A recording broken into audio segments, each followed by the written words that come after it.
नमस्कार दोस्तों, स्वागत है आपका एक बार फिर से हमारे YouTube channel HP competitive focus पर। आज हम बात करेंगे हिमाचल डोज सीरीज़ के पार्ट नंबर 4 के बारे में, जहां पे हम हिमाचल प्रदेश से संबंधित जितने भी क्वेश्चंस पूछे गए हैं हमारे एग्ज़ाम्स में उसके बारे में बात करेंगे, और साथ में ही जितना भी जीके पूछा गया है ऑल ओवर वर्ल्ड या इंडिया उसके बारे में बात करेंगे। आज हम बात करेंगे, क्वेश्चन पेपर है स्टेनोटाइपिस्ट का एक क्वेश्चन पेपर है जो कि हुआ था 2017 में, और इसका पोस्ट कोड क्या था? इसका पोस्ट कोड था 482। तो जितने भी क्वेश्चन होंगे वो आपके लिए इम्पॉर्टेंट हैं और हो सकता है कि आने वाले एग्ज़ाम्स में यहाँ से क्वेश्चन बन सके। तो ध्यान से क्वेश्चन को पढ़ना है और उसके आंसर देने की कोशिश करनी है। चलिए शुरू करते हैं हमारे आज के पहले क्वेश्चन के साथ। बोलता है the headquarters of international court of justice is, अंतर्राष्ट्रीय न्यायालय इंटरनेशनल कोर्ट ऑफ जस्टिस का मुख्यालय स्थित है कहाँ पे स्थित है? ऑप्शंस हैं हेग में, न्यूयॉर्क में, जिनेवा में या फिर पेरिस में। तो इसका आंसर होगा ऑप्शन ए हेग में। कहाँ पे? हेग में। और हेग कहाँ है? ये हेग है नीदरलैंड में, नीदरलैंड। इसका सही आंसर होगा। नेक्स्ट क्वेश्चन है Vikram Sarabhai space centre is at, Vikram Sarabhai अंतरिक्ष अनुसंधान केंद्र अवस्थित है कहाँ पे है? ऑप्शंस हमारे पास हैं तिरुवनंतपुरम, मुंबई, हैदराबाद या फिर बेंगलुरु। तो इसका सही आंसर होगा ऑप्शन ए तिरुवनंतपुरम। तिरुवनंतपुरम में क्या है? विक्रम साराभाई स्पेस सेंटर है। अगला क्वेश्चन है हमारे पास transparency international is, transparency international है क्या है? The global civil society organisation leading the fight against corruption, वैश्विक नागरिक सामाजिक संगठन जो भ्रष्टाचार के विरुद्ध लड़ाई का नेतृत्व करती है। आगे है an NGO working for protection of human rights, मानवाधिकार के संरक्षण हेतु कार्यशील एक एनजीओ। आगे है an agency of the UN to help refugees of civil war, गृह युद्ध के शरणार्थियों को मदद करती एक यूएन की एजेंसी। या फिर last option organisation working for environment protection, पर्यावरण संरक्षण के लिए कार्यशील संगठन। तो इसका आंसर होगा option A the global civil society organisation leading the fight against corruption. यानी कि ऐसी सोसाइटी है, वैश्विक सोसाइटी है, क्या करती है? जो भ्रष्टाचार के विरुद्ध लड़ाई का नेतृत्व करती है। तो option A is correct. Next question है who translated the national song into English, who translated the national song, राष्ट्रगीत का अंग्रेजी में अनुवाद किसने किया? तो यहाँ पे हमें पता होना चाहिए कि नेशनल सॉन्ग के बारे में बात कर रहा है, और हमारा नेशनल सॉन्ग या राष्ट्रगीत क्या है? वंदे मातरम, वंदे मातरम। तो ये किसके द्वारा लिखा गया था? ये लिखा गया था बंकिम चंद्र चटर्जी, बंकिम चंद्र चटर्जी, और इसका अनुवाद किया इंग्लिश में किसने किया? ऑप्शंस है हमारे पास रविंद्रनाथ टैगोर, अरबिंदो घोष, डॉक्टर एस राधाकृष्णन या फिर सरोजनी नायडू। इसका आंसर होगा ऑप्शन बी अरबिंदो घोष। तो अरबिंदो घोष जी ने क्या किया? जो हमारा राष्ट्रीय गीत है उसका अनुवाद किया था किसमें? अंग्रेजी में। अगला क्वेश्चन है हमारे पास the author of the famous book Das Kapital is, Das Kapital जो फेमस बुक है उसके लेखक कौन है? ऑप्शंस है हमारे पास Karl Marx, Rousseau, Victor Hugo या फिर एडम स्मिथ। तो इसका आंसर क्या होगा हमारे पास? इसका आंसर होगा option number A Karl Marx. Option A Karl Marx यहाँ पे सही आंसर हो जाएगा, ऑप्शन ए कार्ल मार्क्स। तो ध्यान में बात रखनी है, इंपॉर्टेंट बुक है। आगे है CDMA स्टैंड्स फॉर, CDMA का तात्पर्य code division multiple assess, code division mobile application, computer development management application या फिर कोड डिवीजन मल्टीपल एप्लीकेशन। तो इसका क्या आंसर होगा? इसका आंसर होगा option number A code division multiple assess is correct answer, code division multiple assess. Next है हमारे पास, बोलता है world cancer day is observe. तो ये इंपॉर्टेंट है, डेज में से क्वेश्चन पूछा गया है और बात हो रही है कैंसर के बारे में, जो कि एक हमारे विश्व में एक गंभीर बीमारी है। तो ये क्वेश्चन जो है इंपॉर्टेंट बन जाता है। विश्व कैंसर दिवस प्रतिवर्ष मनाया जाता है, कब मनाया जाता है? 19 फरवरी, 4 फरवरी, 12 फरवरी या फिर 17 जनवरी। तो इसका सही आंसर होगा ऑप्शन बी। ऑप्शन बी क्या है? 4 फरवरी को। नेक्स्ट है हमारे पास नोबेल प्राइज के बारे में बात हो रही है। Was instituted by which country? किस देश द्वारा नोबेल पुरस्कार संस्थापित किया गया? तो हमें बताना है कि नोबेल पुरस्कार जो है वो कौन सी कंट्री देती है। ऑप्शंस हमारे पास स्वीडन, रशिया, यूएसए या फिर यूके। तो इसका आंसर होगा ऑप्शन ए स्वीडन।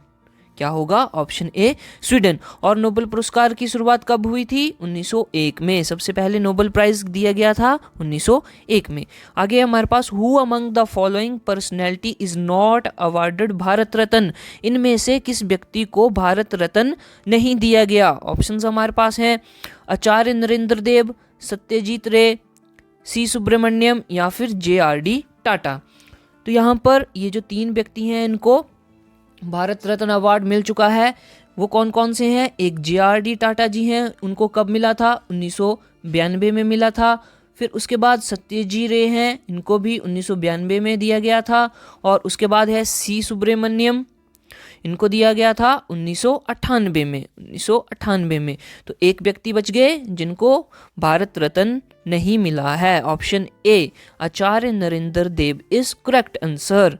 नेक्स्ट है हमारे पास who is the following is a football player? निम्न में से कौन एक फुटबॉल खिलाड़ी है? ऑप्शंस है हमारे पास Fernando Alonso, Nicolas Alenka, Kimi Raikkonen या फिर लेविस हैमिल्टन। तो दोस्तों ये जो इस क्वेश्चन का आंसर होगा ऑप्शन बी सही हो जाएगा। और बाकी के तीनों व्यक्ति क्या हैं? F1 रेस से संबंधित हैं, F1 स्पोर्ट्स कार रेसिंग से संबंधित हैं। तो ऑप्शन बी क्या है? निकोलस एलेंका एक क्या है? एक फुटबॉलर हैं। और ये कहाँ के हैं? ये हैं फ्रांस से, फ्रेंच प्लेयर। ये बात आपको ध्यान में रखनी है। आगे हमारे पास थॉमस कप, बहुत ही इंपॉर्टेंट है। थॉमस कप किससे संबंधित है? ऑप्शंस देखेंगे billiards, table tennis, lawn tennis या फिर बैडमिंटन। तो इसका आंसर होगा ऑप्शन डी बैडमिंटन। जी हाँ, आपने बिल्कुल सही सुना, बैडमिंटन। आगे है मार्को पोलो क्या था? उसने क्या किया? Travel round the Cape of Good Hope, discovered Canada, travel through India, China and other part of Asia या फिर डिस्कवर्ड ग्रीनलैंड। तो इसका आंसर क्या होना चाहिए हमारे पास? ऑप्शन सी सही आंसर होना चाहिए। भारत, चीन तथा एशिया के अन्य हिस्सों से होकर यात्रा की थी। तो मार्को पोलो क्या था? एक ट्रैवलर था। और इसने कौन सी यात्रा की थी? सिल्क रूट जो था वहां पे इसने यात्रा की थी, उसकी यात्रा की थी। तो उसमें क्या क्या आ गया? इंडिया आ गया, चाइना आ गया और एशिया के अन्य देश भी आए। अगला है हमारे पास the central institute of fishery technology is located in. Options हमारे पास हैं एर्नाकुलम, बेंगलुरु, त्रिवेंद्रम या फिर इनमें से कोई नहीं। तो जो CIFT है, central institute of fisheries technology, वो कहाँ पे है? वो है केरला में। तो यहाँ पे नन ऑफ दीज सही आंसर होना चाहिए। None of these is right answer. Next question है हमारे पास in which state the famous Tawang monastery located? प्रसिद्ध तवांग मोनेस्ट्री किस राज्य में है? ऑप्शंस है हमारे पास सिक्किम, हिमाचल प्रदेश, जम्मू कश्मीर और अरुणाचल प्रदेश। तो इसका आंसर होगा option D, Arunachal Pradesh is correct answer. Next है हमारे पास Duncan passage is situated between. Duncan passage किनके बीच स्थित है? ऑप्शंस देखेंगे दक्षिणी अंडमान तथा छोटा अंडमान तथा कार निकोबार, मिनिकोय तथा मालदीव्स या फिर मिनिकोय तथा अमिंदवी। तो इसका आंसर क्या होगा? ऑप्शन ए करेक्ट हो जाएगा। South Andaman and little Andaman, दक्षिण अंडमान और छोटा अंडमान। आगे हमारे पास the longest dam in India. Important question, repeated question, कई बार एग्जाम में पूछा जाता है। हमारे इंडिया में जितने भी एग्जाम होते हैं वहाँ पे ये क्वेश्चन बहुत बार देखने को मिलता है। ऑप्शंस हमारे पास क्या हैं? नागार्जुन सागर, कोसी डैम, हीराकुंड डैम या फिर भाखड़ा डैम। तो इसका आंसर क्या होगा? ऑप्शन सी हीराकुंड बांध। हीराकुंड बांध। दोस्तों अब आपको बताना है कमेंट में कि हीराकुंड बांध जो है वो कौन से राज्य में है। और मैं आपको बता दूं कि हीराकुंड डैम जो है वो लगभग 25.5 किलोमीटर लंबा है। तो ये क्या है, सबसे लंबा बांध है।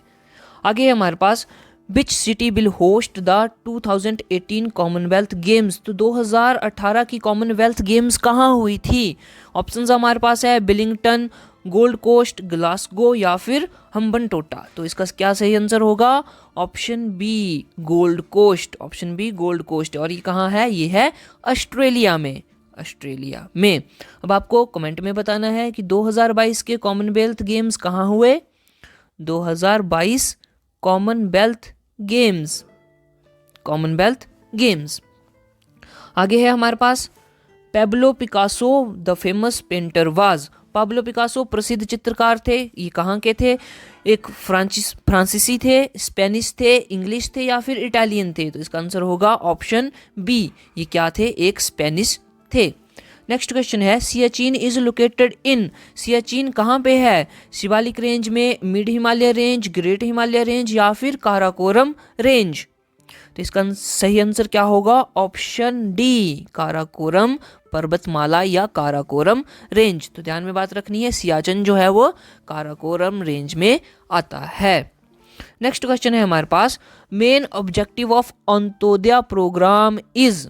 अंत्योदय प्रोग्राम का प्रमुख लक्ष्य है। अब ये अंत्योदय प्रोग्राम भारत सरकार द्वारा चलाया गया था और इसका लक्ष्य हमें बताना है। ऑप्शंस है अपलिफ्टमेंट द फार्मर, किसान का उत्थान, अपलिफ्ट द लैंडलेस लेबर, भूमिहीन श्रमिकों का उत्थान, अपलिफ्ट द अर्बन पुअर, शहरी गरीब का उत्थान या फिर अपलिफ्ट द पुअर, गरीबों का उत्थान। तो इसका आंसर होगा हमारे पास option D uplift the poor, गरीबों का उत्थान। तो ये जो शुरू किया गया था वो गरीबों के उत्थान के लिए किया गया था, अपलिफ्टमेंट ऑफ पुअर्स। तो पुअर्स में कौन आ जाएगा? अर्बन पुअर भी आ जाएगा और साथ में रूरल पुअर भी आ जाएगा। तो यहाँ पे आंसर होगा ऑप्शन डी। नेक्स्ट है हमारे पास Asmita a student tracking system programme is launched by the ministry of. Asmita एक विद्यार्थी ट्रैकिंग प्रणाली कार्यक्रम है जिसे डैश मंत्रालय ने आरंभ किया। ऑप्शंस हमारे पास हैं होम अफेयर, गृह विभाग, वुमेन एंड चाइल्ड डेवलपमेंट, महिला एवं बाल विकास, HRD, मानव संसाधन विभाग या फिर सूचना एवं संचार प्रौद्योगिकी। तो इसका आंसर होगा ऑप्शन सी HRD या फिर मानव संसाधन विभाग, human research and development. Human research and development. आगे है हमारे पास next question red list of threatened species is released by. जो रेड लिस्ट होती है वो किसके द्वारा रिलीज की जाती है? ऑप्शंस हमारे पास है साइट्स, WWF, IUCN या फिर इनमें से कोई नहीं। तो इसका आंसर होगा ऑप्शन सी IUCN। ये क्या है? इंटरनेशनल यूनियन है। क्या है ये? इंटरनेशनल यूनियन है, यानी कि अंतरराष्ट्रीय यूनियन है। किसके लिए है? International union for conservation of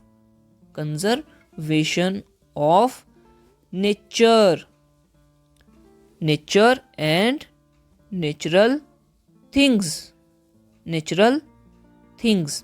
तो ये इसकी फुल फॉर्म है, ये आपको ध्यान में रखनी है। आगे है हमारे पास next question M Krishi is app developed by. M Krishi क्या है? एक एप्लीकेशन है, हमें बताना है ये किसके द्वारा बनाई गई। ऑप्शंस है हमारे पास TCS, इन्फोसिस, DRDO या NIC। तो इसका आंसर होगा TCS। अब ये TCS क्या है? ये है टाटा कंसल्टेंसी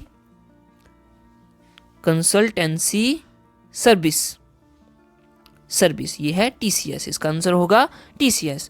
आगे हमारे पास BT seed is associated with. BT बीज संबंधित है, किससे संबंधित है? कॉटन यानी कि कपास, ऑयल सीड यानी कि तिलहन, गेहूं यानी कि व्हीट या फिर राइस यानी कि चावल। तो इसका आंसर होगा ऑप्शन ए कॉटन से, BT कॉटन। आपको बात ध्यान में रखनी है। आगे हमारे पास nanotechnology in other words is. Nanotechnology क्या है? एक माइक्रोफिजिक्स है, कार्बन इंजीनियरिंग है, एटॉमिक इंजीनियरिंग है या फिर स्मॉल टेक्नोलॉजी है। तो इसका आंसर होगा एटॉमिक इंजीनियरिंग, परमाणविक इंजीनियरिंग इसका सही आंसर होगा। आगे है अ डेफिशिएंसी ऑफ विटामिन के कुड बी काउज, तो विटामिन के की कमी से कौन सा रोग होता है? ऑप्शंस हमारे पास है slow wound healing, anaemia, lack of energy या फिर हेमोरेजिंग। बोलता है धीमे घाव भरने का, रक्तकल्पता का, ऊर्जाहीनता का या फिर रक्तस्राव का। इसका आंसर होगा ऑप्शन डी हेमरेजिंग, रक्तस्राव का। तो इसमें क्या होता है, हेमरेज में जो ब्लीडिंग जो है वो होती रहती है और खून जो है वो रुकने का नाम नहीं लेता है। और ये किसकी कमी से होता है? ये होता है विटामिन के की कमी से। अगला क्वेश्चन है हमारे पास ओंकोजीन्स आर एसोसिएटेड विद, ये बहुत ही इंपॉर्टेंट क्वेश्चन है, इस पर ध्यान देने की आवश्यकता है। ओंकोजीन का संबंध किससे है? ऑप्शंस देखेंगे हमारे पास टाइफाइड, कैंसर, हेपेटाइटिस या फिर ट्यूबरकुलोसिस। तो यहाँ पे हमारे पास आंसर होगा option B cancer. Oncogenes is associated with cancers. तो ओंकोजीन्स ऐसे सेल होते हैं जिनसे कैंसर का निर्माण होता है। आगे है एरिहेंथ इज अ नेम ऑफ, एरिहेंथ किसका नाम है? ये भी इंपॉर्टेंट क्वेश्चन है। ऑप्शन देखो हमारे पास a nuclear powered submarine, an attack helicopter, a ballistic missile या फिर एन इन्फेंट्री कॉम्बैट व्हीकल। तो इसका सही आंसर होगा हमारे पास ऑप्शन सी अ ब्लास्टिक मिसाइल। ये क्या है? एक ब्लास्टिक मिसाइल है। आगे है cryogenic engine is used in, cryogenic engine कहाँ पे यूज होते हैं? Options nuclear testing, space shuttle, high speed rail engines या फिर बोइंग एयरक्राफ्ट। तो इसका आंसर हमारे पास होगा स्पेस शटल, स्पेस शटल या अंतरिक्ष शटल में। तो क्रायोजेनिक इंजन का यूज़ वहाँ पे होता है जहाँ पे जो हमारे व्हीकल है स्पेस में जाते हैं, रॉकेट्स होते हैं या फिर जिनको हम बोलेंगे कि स्पेस में जाने वाली सैटेलाइट्स, उनके इंजन में यूज़ किया जाता है। आगे है where is the first cyber police station in India, भारत का पहला साइबर पुलिस स्टेशन कहाँ पर है? ऑप्शंस हमारे पास माउंट आबू, चेन्नई, बेंगलुरु या दिल्ली। तो इसका सही आंसर होगा ऑप्शन सी बेंगलुरु। अगला क्वेश्चन हमारे पास which of the following is not an operating system. तो ये इंपॉर्टेंट क्वेश्चन और आप सभी को आना चाहिए। निम्न में से कौन सा एक परिचालन प्रणाली नहीं है? ऑप्शन हमारे पास जावा, लाइनेक्स, विंडोज या फिर यूनिक्स। तो इसका आंसर होगा ऑप्शन ए। जी हाँ, ऑप्शन ए यानी कि जावा। और जावा क्या है? एक लैंग्वेज है। क्या है? लैंग्वेज है। आगे है हमारे पास which one of the following is not the third generation programming language, इनमें से कौन सी थर्ड जनरेशन प्रोग्रामिंग लैंग्वेज नहीं है? ऑप्शन है मतलब, फॉरट्रेन, कोबोल, अल्गोल। और इसका आंसर होगा ऑप्शन ए मतलब, ऑप्शन ए। बाकी सारी क्या हैं? थर्ड जनरेशन कंप्यूटर लैंग्वेज या प्रोग्रामिंग लैंग्वेज हैं। आगे है a computer can not boot if it does not have. तो ये क्वेश्चन कई बार रिपीट हो चुका है, हमारी वीडियोस में भी 2 बार रिपीट हो चुका है और आज फिर से ये क्वेश्चन आ गया है और इसका आंसर होगा ऑप्शन ए। जी हाँ, ऑप्शन ए ऑपरेटिंग सिस्टम। आगे है what is the purpose of webcam, webcam का उद्देश्य क्या होता है? To assist the debugging program, to assist CPU to start operating system, to act as an input device या फिर to act as an output device. तो webcam क्या होता है? कैमरा होता है जो हमारे कंप्यूटर लैपटॉप पे लगा हुआ होता है और उसको क्या काम होता है उसका? वो एक इनपुट डिवाइस की तरह कार्य करता है। तो वह एक क्या हुआ? इनपुट डिवाइस हुआ। आगे है हमारे पास who is the inventor of world wide web यानी कि WWW। तो इसका आंसर होगा Tim Berners Lee. Option B is correct. ये भी रिपीट क्वेश्चन हो चुका है हमारे सेशंस में। आगे है हमारे पास WiMAX is related to which of the following, WiMAX का संबंध निम्न में से किससे है? ऑप्शंस स्पेस टेक्नोलॉजी, अंतरिक्ष प्रौद्योगिकी, कम्युनिकेशन टेक्नोलॉजी, संचार प्रौद्योगिकी, बायोटेक्नोलॉजी, जैव प्रौद्योगिकी या फिर मिसाइल टेक्नोलॉजी यानी कि मिसाइल प्रौद्योगिकी। इसका आंसर क्या होगा हमारे पास? ऑप्शन बी कम्युनिकेशन टेक्नोलॉजी, संचार प्रौद्योगिकी। तो ये बात आपने ध्यान में रखनी है। नेक्स्ट क्वेश्चन है हमारे पास, which one of the following mobile operating system is the most common in the world. तो ये तो क्वेश्चन आपको आना चाहिए, आप भी इस चीज़ का यूज़ करते हैं। विश्व में सर्वाधिक प्रचलित मोबाइल ऑपरेटिंग सिस्टम निम्न में से कौन सा है। तो हमें पता है हम सभी के पास क्या है, लगभग मैक्सिमम के पास क्या है, ऑपरेटिंग सिस्टम, ऐसे मोबाइल जिनमें एंड्रॉयड ऑपरेटिंग सिस्टम है। ऑप्शन बी यहाँ पे सही हो जाएगा। आगे है हमारे पास, who among the following is known as father of local self government. स्थानीय स्वशासन का जनक किसे माना जाता है। ऑप्शंस हमारे पास Jawaharlal Nehru, Lord Mayo, L M. Singhvi या फिर लॉर्ड रिपन। तो इसका सही आंसर होगा Lord Ripon. Option D is correct answer. Next question है हमारे पास, which of the following is extra constitutional body. तो इसके बारे में भी आपको पता होना चाहिए, कौन सा संविधानेतर निकाय है, यानी कि जो कॉन्स्टिट्यूशन में नहीं लिखा गया है लेकिन एक कानून के द्वारा उसे लाया गया है। ऑप्शंस हमारे पास UPSC, finance commission, election commission या फिर नीति आयोग। तो इसका आंसर होगा option number D, NITI Aayog. NITI Aayog एक एक्स्ट्रा कॉन्स्टिट्यूशनल बॉडी है। अब दोस्तों आपको एक काम है, यूपीएससी का आर्टिकल आपको बताना है, यूपीएससी का आर्टिकल बताना है, फाइनेंस कमीशन का आर्टिकल बताना है और साथ में बताना है इलेक्शन कमीशन का आर्टिकल। और ये बहुत ही इंपॉर्टेंट होगा, आपके आने वाले एग्जाम्स होंगे उसमें बहुत ही हेल्पफुल होगा। तो ये आपको बताना है कमेंट सेक्शन में। नेक्स्ट क्वेश्चन है, how many times has the financial emergency been declared in India so far. Bharat में अब तक कितनी बार वित्तीय आपातकाल घोषित किया गया है। कितनी बार, एक बार, 4 बार, 5 बार, ये कभी नहीं। तो इसका आंसर होगा कभी नहीं, नेवर। फाइनेंशियल इमरजेंसी भारत में एक बार भी नहीं लगी है, कभी नहीं लगी है। और फाइनेंशियल इमरजेंसी का आर्टिकल क्या होता है, कौन से आर्टिकल के अनुसार, संविधान के कौन से अनुच्छेद के अनुसार वित्तीय आपातकाल घोषित किया जाता है। तो इसका आंसर क्या होगा, 360, आर्टिकल नंबर 360। नेक्स्ट है हमारे पास, Lokpal and Lokayukta bill deal with which amendment of constitution. Lokpal तथा लोकायुक्त विधेयक संविधान के किस संशोधन से व्यवहार करते हैं। ऑप्शंस हैं 110, 116, 109 या फिर 114। तो इसका आंसर होगा ऑप्शन बी 116, 116वां संशोधन। आगे है हमारे पास अगला question, fiscal policy refers to. Fiscal policy refers to राजकोषीय नीति का संदर्भ है। बोलता है revenue and expenditure of policy of government, सरकार की राजस्व तथा व्यय नीति, एग्रीकल्चर फर्टिलाइजर पॉलिसी, कृषि उर्वरक नीति, रूरल क्रेडिट पॉलिसी, ग्रामीण साख नीति या फिर इंटरेस्ट पॉलिसी या फिर ब्याज नीति। तो हमें पता है fiscal policy is related to revenue and expenditure policy of government, सरकार की राजस्व तथा व्यय नीति। नेक्स्ट क्वेश्चन है, हु गेव द स्लोगन इंकलाब जिंदाबाद। इंकलाब जिंदाबाद का नारा किसने दिया। तो ये दिया था इकबाल ने। किसने, Mohammad Iqbal. Option A is correct. अगर पूछा जाए कि किसने फेमस किया, प्रसिद्ध किया, तो भगत सिंह ने ये नारा जो था वो फेमस किया था। आगे है, who among the following annulled the partition of Bengal. Bengal का विभाजन निम्न में से किसने रद्द किया था। तो आपको पता होना चाहिए बंगाल का विभाजन कब हुआ।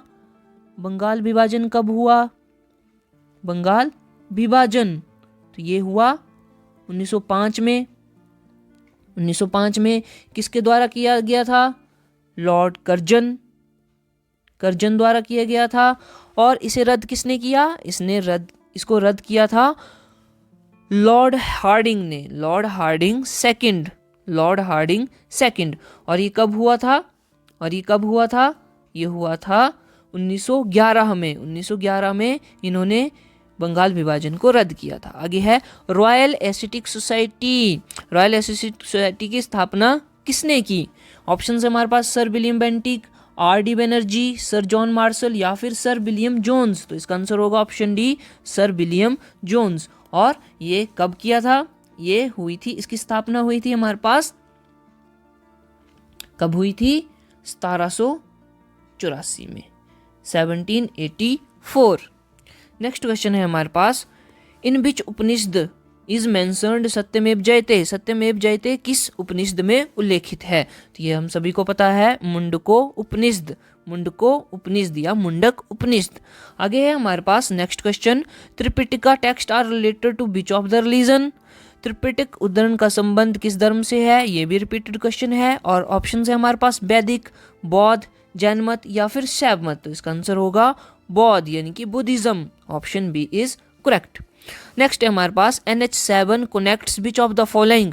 NH7 निम्न में से किसको जोड़ता है? ऑप्शंस है Mumbai with Varanasi, Mumbai with Bhubaneswar, Delhi with Kanyakumari या फिर वाराणसी विद कन्याकुमारी?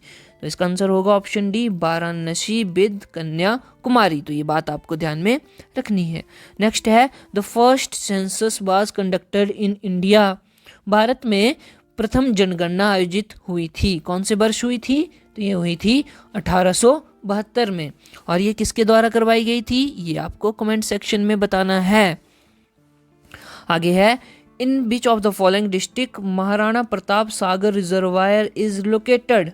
महाराणा प्रताप सागर जलाशय स्थित है, कौन से जिले में है?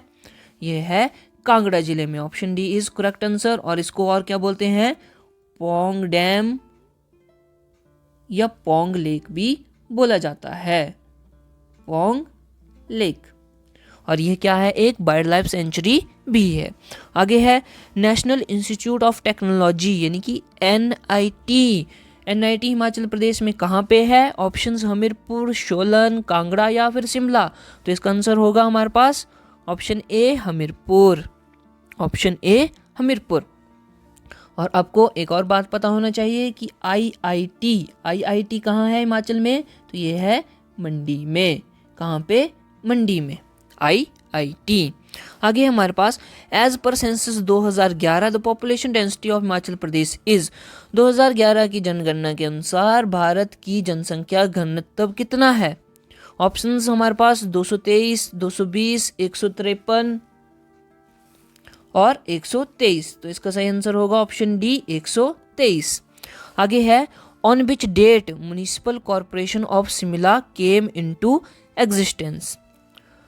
किस तिथि को म्युनिसिपल कॉर्पोरेशन शिमला अस्तित्व में आया?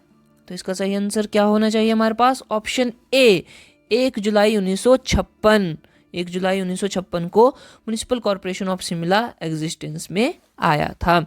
आगे है, विच of the following district has lowest literacy rate? इनमें से किस जिले की साक्षरता दर सबसे कम है? ऑप्शंस है सिरमौर, चंबा, शिमला या फिर कांगड़ा?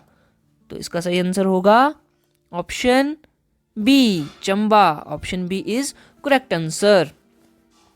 नेक्स्ट है हमारे पास, during which year first assembly election were held in Himachal Pradesh? Himachal Pradesh में प्रथम विधानसभा चुनाव किस वर्ष हुए? तो ये हुए थे 1952 में। ऑप्शन नंबर सी।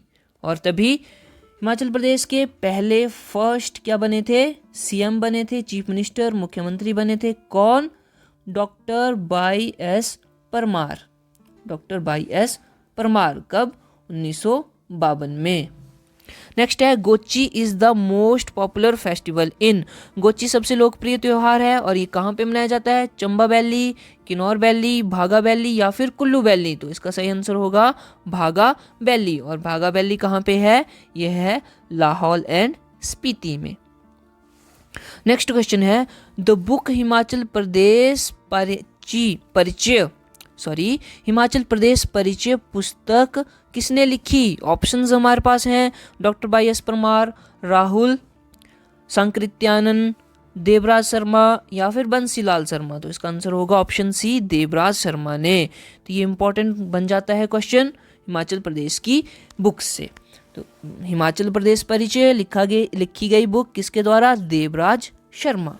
नेक्स्ट क्वेश्चन है, Kathgarh in district Kangra is famous for. Kangra जिला का काठगढ़ प्रसिद्ध है किसके लिए? Rock cut temple, Shivling, architecture and painting, या फिर ऑल ऑफ दीज। तो इसका सही आंसर होगा ऑप्शन बी, शिवलिंग। शिवलिंग के लिए सबसे ज़्यादा प्रसिद्ध है कौन? काठगढ़। और ये काठगढ़ कहाँ पे है? डिस्ट्रिक्ट कांगड़ा में। नेक्स्ट है हमारे पास the hydro electricity project Karcham Wangtoo is across the river. Karcham Wangtoo जल विद्युत परियोजना किस नदी पर है? तो यह है, ऑप्शन देखेंगे पहले, रावी नदी पर, सतलुज नदी, ब्यास नदी या चिनाब नदी। तो यह है सतलुज नदी पर करछम बांगटू। और ये कौन से जिले में है? यह है किन्नौर जिले में। किन्नौर जिले में। दोस्तों आपको काम करना है कि बताना है कि यह कितने मेगावाट क्षमता वाला हाइड्रो इलेक्ट्रिसिटी प्रोजेक्ट है, कितनी मेगावाट क्षमता वाला हाइड्रो इलेक्ट्रिसिटी प्रोजेक्ट है। नेक्स्ट क्वेश्चन है विच of the following districts is rich in limestone. इनमें से कौन सा जिला चूना पत्थर में प्रचुरता है, जहाँ पे चूना पत्थर सबसे ज़्यादा पाया जाता है? ऑप्शंस देखेंगे, सिरमौर, बिलासपुर, मंडी या फिर सोलन। तो इसका सही आंसर होगा ऑप्शन बी। ऑप्शन बी यानी कि सिरमौर। सिरमौर में चूना पत्थर की प्रचुरता है। और एक और बात, मंडी डिस्ट्रिक्ट में क्या है? गुम्मा और दरंग। गुम्मा और दरंग क्या है? नमक की खाने हैं। नमक की खाने, ये बात आपको ध्यान में रखनी है, ये क्वेश्चन भी एग्जाम में पूछा जाता है। नेक्स्ट है हमारे पास who founded the kingdom of Hindus in 12th century. 12वीं सदी में हिंदू का राज्य किसने स्थापित किया था? तो वह किया था, ऑप्शन हमारे पास हैं हर्षवर्धन, मिहिर चंद, अजय चंद या फिर हरिहर चंद। इसका सही आंसर होगा option C, Ajay Chand. Ajay Chand. Next question है in which year was Himachal Pradesh made a union territory. किस वर्ष हिमाचल प्रदेश को एक संघ क्षेत्र बनाया गया? तो ऑप्शंस हमारे पास हैं 1948, 1951, 1966 या फिर 1956। तो इसका सही आंसर होगा ऑप्शन डी, 1956। 1956। तो दोस्तों ये थे हमारे आज के क्वेश्चंस। उम्मीद करता हूँ कि आपको ये क्वेश्चन जो हैं वो पसंद आए हुए होंगे, हमारी वीडियो भी पसंद आ रही होगी। जितने भी नए कैंडिडेट हैं वो हमारा चैनल सब्सक्राइब करें और साथ ही शेयर करें हमारी वीडियो। तो दोस्तों मिलते हैं नेक्स्ट वीडियो में, तब तक के लिए टेक केयर।